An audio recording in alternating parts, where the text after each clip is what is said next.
Bonjour à tous, on se retrouve pour un nouvel événement. Aujourd'hui, le Zoo 50 se dispute sur l'hippodrome de Saint-Cloud. On a affaire à des 3 ans qui vont s'affronter sur 1400 mètres. Ils seront 16 à s'affronter dans cette épreuve, poulain et pouliche. Course qui s'annonce assez ouverte. Avant de vous donner mon choix donc en 6 pour ce Zoo 50 et tous les paris associés, je vous rappelle que vous pouvez vous abonner à la chaîne YouTube de The Turf et je vous invite aussi à activer la cloche pour être informé dès que mon prono est posté. Allez, j'y vais en 6. Bah, écoutez, j'ai retenu en tête, vous allez le voir, d'autres concurrents qui me semblent être quand même des points d'appui assez sérieux. Tout d'abord, le numéro 10, Quartz du Houlet. On ne peut rien lui reprocher. Depuis le début de sa carrière, il a couru 9 fois. 9 fois dans les 4. Il vient de terminer 4e du prix du Bel Air à Longchamp. Auparavant, on l'avait vu bien courir dans le prix de Balleroy à Deauville en terminant 2e. Il cherche un premier succès. J'ai l'impression que ça peut être pour aujourd'hui. C'est un favori complètement logique. En deuxième position, j'ai retenu le numéro 9, Tawafouk. Alors c'est une concurrente qui a démarré sa carrière simplement au mois de février de cette année. Elle a progressé à chacune de ses sorties, elle n'a couru que 6 fois. Elle a terminé 4e du prix de Balleroy dernièrement derrière Quartz du Houlet, la performance était bonne.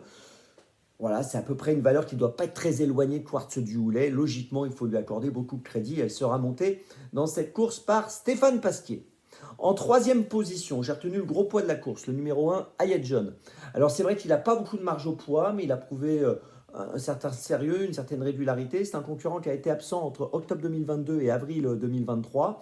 Et puis il est revenu à la compétition et globalement ça s'est plutôt bien passé depuis le début de l'année. Il a fini troisième dernièrement à Deauville du prix de la Villa Monet.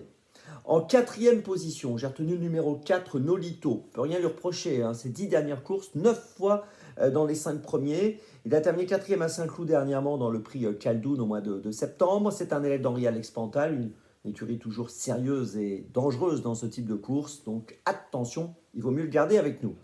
En cinquième position, j'ai retenu le numéro 14, Recording Angel.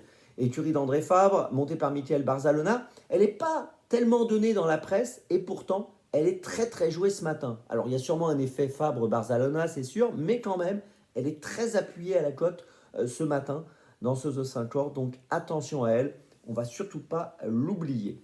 Et puis en sixième position, j'ai retenu le numéro 3, Sahara Spring, qui a fini sixième du prix Caldoun à Saint-Cloud, course dans laquelle le numéro 1, Yed John, avait terminé, dans laquelle le numéro 4, Nolito, avait terminé quatrième.